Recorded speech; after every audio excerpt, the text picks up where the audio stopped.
तो आज से हम लोग शुरू करने जा रहे हैं चैप्टर नंबर 8 कंपनी एनालिसिस। और इसमें हम पढ़ेंगे मेनली फाइनेंशियल स्टेटमेंट के बारे में कि जो फाइनेंशियल स्टेटमेंट है उसे हम कैसे रीड करेंगे और उसका जो एनालिसिस है वो हम कैसे करने वाले हैं। तो सबसे पहले हम ये देखते हैं कि इस पूरे चैप्टर्स में हम किन किन टॉपिक्स को कवर करेंगे। तो पहले तो हम ये जानेंगे कि जो फाइनेंशियल एनालिसिस है वो हमारे फंडामेंटल जो एनालिसिस है उसमें हेल्प कैसे करता है। उसके बाद हम ये देखेंगे कि जो फाइनेंशियल स्टेटमेंट है वो कितने टाइप की होती है। ठीक है, तो वो दो टाइप की होती है, स्टैंड अलोन और कंसोलिडेटेड। फिर बैलेंस शीट को हम कैसे रीड करेंगे ये हम जानेंगे, प्रॉफिट एंड लॉस स्टेटमेंट और कैश फ्लो स्टेटमेंट, उसके बाद रेशियोज। तो ये सारे टॉपिक्स हम इसमें कवर करेंगे। तो पहले हम सबसे पहले एक छोटा सा ओवरव्यू लेंगे कि फाइनेंशियल स्टेटमेंट एक्चुअल में होती क्या है, क्योंकि बहुत से लोग ऐसे होंगे जो कि जिनको फाइनेंशियल स्टेटमेंट के बारे में बिल्कुल भी नॉलेज नहीं होगी। अब फाइनेंशियल स्टेटमेंट क्या होती है? एक स्टेटमेंट होती है, यानी कि ये एक तरीके से समझ लो डॉक्यूमेंट होता है, ठीक है, जो हमें ये बताता है कि कंपनी को एक पर्टिकुलर टाइम ऑफ पीरियड में कितना प्रॉफिट या फिर कितना लॉस हुआ। तो मेरे कहने का मतलब है कि अब जैसे मतलब आपका बिजनेस है, ठीक है, अगर मैं आपसे पूछूं कि आपको कितना प्रॉफिट हुआ या फिर कितना लॉस हुआ, तो पहले तो आप ये पूछोगे ना कि सर आप मतलब 1 मंथ का जानना चाहते हो कि 1 मंथ में कितना प्रॉफिट हुआ, या फिर 2 महीने में, या फिर 3 महीने, फिर 6 महीने में, या फिर 1 साल में। ठीक है ना, मतलब प्रॉफिट और लॉस हो गया, एक तो ये चीज़ हो गई। दूसरा, अब आपका अगर बिजनेस है तो आपके पास कुछ ना कुछ असेट होंगे, यानी जैसे कोई मशीन होगी आपके पास। अगर आप कपड़े बनाते हो, ठीक है, तो आपके पास मशीन होगी। तो जो मशीन है, अब ऐसा तो नहीं कि आप उसको डेली बेसिस पे उसको खरीदते हो बेचते हो, नहीं ना। तो ऐसी जो चीज़ें होती हैं जो हमारे बिजनेस को चलाने में हेल्प करती हैं उन्हें हम असेट कहते हैं।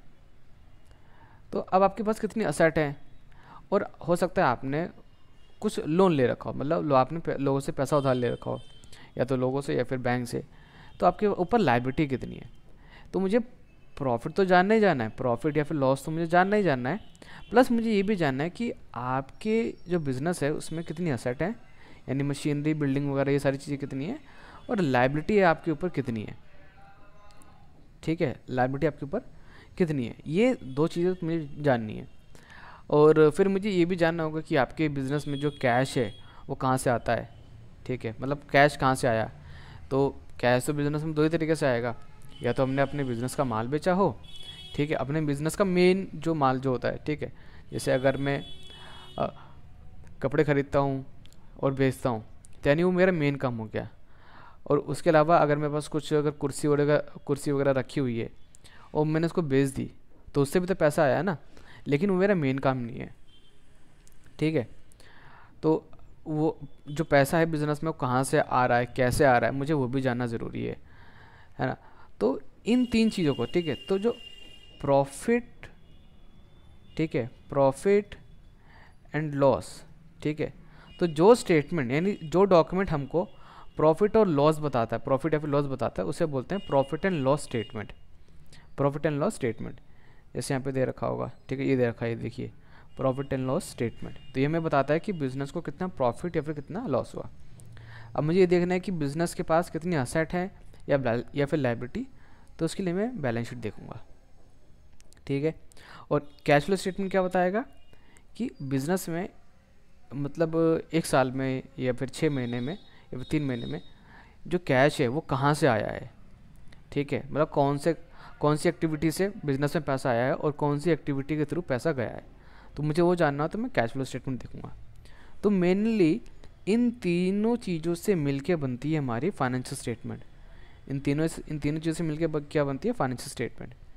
ठीक है, और इनके बारे में अगर मुझे डिटेल में जानना हो तो नोट्स टू अकाउंट। अभी हम जब डिटेल में समझेंगे कि बैलेंस शीट क्या होती है, उसके छोटे छोटे आइटम्स के, तो हम और डिटेल में जानेंगे। तो अब आपको समझ में आ गया कि फाइनेंशियल स्टेटमेंट इन तीन चीज़ों से मिलके बनती है। ठीक है, तो अब हर किसी के ना, अब देखिए यहाँ पे जो इंट्रोडक्शन है यहाँ पे दे रखा है इन्होंने, in India the list of financial statements and its format that listed companies need to maintain and publish are governed by Schedule 3rd of companies act 2013 and Indian accounting standard act 1। अब देखिए, अभी आपको समझ में नहीं आया होगा। देखिए होता क्या है कि अब देखिए हमने भी देखा कि 3 चीज़ें बनानी है। एक तो बनानी है हमें प्रॉफिट एंड लॉस स्टेटमेंट होती है, एक बैलेंस शीट और एक कैश फ्लो स्टेटमेंट। लेकिन इनका भी ना फॉर्मेट होता है, ठीक है।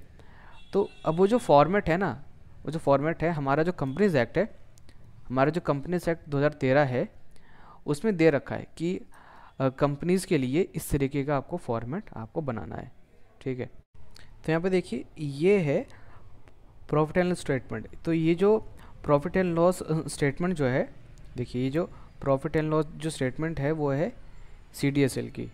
CDSL एक डिपॉजिटरी है, ठीक है, मतलब एक डिपॉजिटरी कंपनी है। अब देखिए उसकी जो प्रॉफिट एंड लॉस स्टेटमेंट है वो ये रही, बस यहाँ तक है, ठीक है। देखिए ध्यान से देखिए, पहले आपको दे रखा है revenue from operation, other income, ठीक है, मतलब यहाँ तक देखिए, यहाँ तक तो सिर्फ इनकम है। ये जो है ना टोटल इनकम, देखिए टोटल इनकम ये रही। अब देखिए इसका जो फॉर्मेट है पहले वो देख लीजिए, ठीक है। अब देखिए यहाँ पर जो फॉर्मेट है, सबसे पहले लिखा है पर्टिकुलर्स, ठीक है, फिर यहाँ पे नोट नंबर, फिर यहाँ पे ईयर दे रखा है, ठीक है। अब यहाँ पे देखिए 2 ईयर हैं, एक दे रखा है 2021, एक दे रखा है 2020, ठीक है। अब ये 2 ईयर क्यों दे रखे हैं? देखिए ये जो फॉर्मेट है ये कंपनीज एक्ट में दे रखा है कि अगर किसी कंपनी को, किसी लिस्टेड कंपनी को अपनी प्रॉफिट एंड लॉस स्टेटमेंट बनानी है, वो इस तरीके से बनाएगा। तो पहले उसको पर्टिकुलर्स लिखना होगा, फिर नोट नंबर, फिर यहाँ पर ठीक है, पहले वो देंगे करंट ईयर का, ठीक है, करंट ईयर का जो भी प्रॉफिट हुआ है, ठीक है, जो भी इनकम वगैरह है या फिर जो भी खर्चे हैं वो पहले वो लिखेंगे, फिर लिखेंगे प्रीवियस ईयर के, ताकि जो यूज़र है जो उस फाइनेंशियल स्टेटमेंट को यूज़ कर रहा है वो कंपैरिजन कर सके, ठीक है, लास्ट ईयर से। तो सबसे पहले जो पर्टिकुलर्स है उसमें लिखा जाता है सारा आइटम्स। तो आइटम्स में सबसे पहले दे रखा है रेवेन्यू फ्रॉम ऑपरेशन। देखिए इसको ऊपर नीचे नहीं कर सकते हम, इसको ऊपर नीचे नहीं कर सकते, जो एक्ट में जो फॉर्मेट है उसी हिसाब से बनाया जाता है, ठीक है, इसे ऊपर नीचे हम नहीं कर सकते। तो रेवेन्यू फ्रॉम ऑपरेशन ये हमें क्या बता रहा है कि इस कंपनी को, इस पर्टिकुलर कंपनी को, CDSL को अपने मेन बिजनेस से कितनी इनकम हुई है, मतलब इनकम नहीं वैसे कर सकते, सेल्स, ठीक है, कितना माल उन्होंने बेचा है, तो उन्होंने इतने का माल उन्होंने बेचा है, ठीक है। और अदर जो इनकम है, अदर इनकम मतलब जो उनका मेन बिजनेस नहीं है, हो सकता है उन्होंने कोई असेट बेची हो, ठीक है, तो उससे पैसा आया होगा, ठीक है। और हो सकता है कि कंपनी ने कहीं पे और इन्वेस्टमेंट कर रखी हो तो वहाँ से पैसा आया हो, तो ये मेन इनकम नहीं है, अदर इनकम, ठीक है। तो इन दोनों को मिला के कंपनी की इनकम इतनी है। बट हमें ये भी तो देखना है कि कंपनी का खर्चा कितना है, तो फिर उन्होंने दे रखा है एक्सपेंस। देखिए ये दे रखा है एक्सपेंस, है ना, यहाँ तक दे रखा है टोटल एक्सपेंस हमारा। फिर उसके बाद देखिए यहाँ पर ये टोटल एक्सपेंस है, ठीक है, 14,110 लाख। देखिए ये यहाँ पे ये जो अमाउंट है ये लैक्स में ही है। फिर जब हम इस इनकम में से ये खर्चा माइनस करते हैं तो हमारे पास यहाँ पर एक इनकम आई है, प्रॉफिट बिफोर टैक्स। तो ये वो प्रॉफिट है जिस पे अभी कंपनी ने टैक्स पे नहीं करा। उसके बाद फिर कंपनी करंट टैक्स और बाकी चीज़ें करती है। उसके बाद फिर यहाँ पर आता है कंपनी का प्रॉफिट फॉर द ईयर, यानी कि उनको एक्चुअल में इतना प्रॉफिट हुआ है। तो अगर आप यहाँ पे ध्यान से देखो तो लास्ट ईयर से प्रॉफिट बढ़ा है ना। तो ये आपको फॉर्मेट ये समझ में आ गया, ये किसका था, ये प्रॉफिट एंड लॉस स्टेटमेंट का ये फॉर्मेट था। तो जो पूरा फॉर्मेट है वो किस में दे रखा है, वो शेड्यूल 3 में दे रखा है, मतलब जो कंपनीज एक्ट है उसके शेड्यूल 3 में दे रखा है, ठीक है।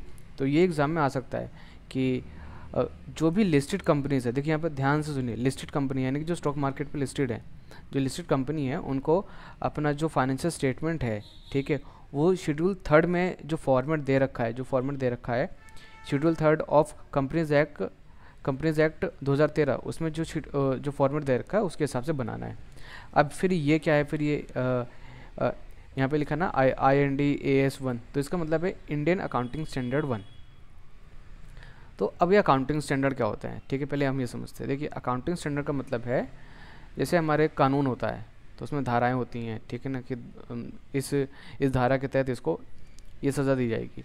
तो उसी तरीके से हमारे अकाउंट्स में अकाउंटिंग स्टैंडर्ड होते हैं। तो अकाउंटिंग स्टैंडर्ड के हिसाब से ही ये जो प्रॉफिट एंड लॉस जो स्टेटमेंट बनाई गई है या फिर जो हमारा वो बैलेंस शीट बनाई जाती है, ठीक है, मैं आपको बैलेंस शीट भी दिखा देता हूँ कि बैलेंस शीट कैसे बनती है। तो ये रही हमारी बैलेंस शीट, ठीक है, ये रही बैलेंस शीट, ये है हमारी बैलेंस शीट है, ठीक है। अब बैलेंस शीट में आपको पहले कई बार देखिए हो सकता है कई बार आपको लायबिलिटी दी हो और कई बार आपको एसेट दी हो। तो यहाँ पे पहले एसेट दे रखी है, फिर यहाँ नीचे दे रखी है इन्होंने लायबिलिटी, ठीक है, इक्विटी एंड लायबिलिटी, ये दो मेन पार्ट होते हैं। तो तो यहाँ पे आप देखिए कि जो अकाउंटिंग स्टैंडर्ड है, ठीक है, वो हर आइटम को बताता है कि इस आइटम की ट्रीटमेंट ये होगी। तो मेरे कहने का मतलब क्या है कि देखिए अगर आपका बिजनेस है बिल्डिंग खरीदने बेचने का, ठीक है, तो बिल्डिंग आपके लिए क्या हो गया, आपके लिए गुड्स हो गए ना, मतलब आपके बिजनेस का मेन सामान हो गया। आप उसको एसेट तो नहीं बोल सकते, है ना। तो अब किस आइटम को क्या ट्रीट करना है, किस आइटम को क्या ट्रीट करना है, तो उसके लिए अलग अलग ट्रीटमेंट है, मतलब उसके लिए अलग अलग अकाउंटिंग स्टैंडर्ड है कि अच्छा अगर ये चीज़ है तो इसको हम ये मानोगे क्योंकि अकाउंटिंग स्टैंडर्ड 1 ये कह रहा है। उसी तरीके से और भी अकाउंटिंग स्टैंडर्ड है, अकाउंटिंग स्टैंडर्ड 2, अकाउंटिंग स्टैंडर्ड 3, 4, 5, 6, 7, 8, 9, 10, ठीक है, 32 तक है वैसे तो, ठीक है, लेकिन अप्लाई कुछ कुछ होते हैं। तो ये अप्लाई कौन करता है, ये अप्लाई करते हैं इन CA, ठीक है, जब ये पूरी जो बनाते हैं ना बैलेंस शीट वगैरह, तब यूज़ करते हैं अकाउंटिंग स्टैंडर्ड कि कौन से आइटम को क्या हमें ट्रीट करना है। तो ये हमारे लिए तो ज़रूरी नहीं है, बस आपको पता होना चाहिए कि अकाउंटिंग स्टैंडर्ड होता क्या है। तो अकाउंटिंग स्टैंडर्ड जो है हमारा वो इंडिया के हिसाब से भी है और जो इंटरनेशनल जो है हमारा पूरा अकाउंटिंग की जो दुनिया है उसके हिसाब से अलग है, ठीक है, जो इंटरनेशनल लेवल उसके हिसाब से अलग है। हाँ कुछ चीज़ें जो सिमिलर हैं, ठीक है। तो यहाँ पे जो लिखा है कि इंडियन अकाउंटिंग स्टैंडर्ड 1, ठीक है, तो इसका मतलब कि अकाउंटिंग जो इंडिया का जो अकाउंटिंग स्टैंडर्ड 1 है उसके हिसाब से जो फॉर्मेट है बैलेंस शीट का और प्रॉफिट एंड लॉस स्टेटमेंट का वो कैसे बनेगा।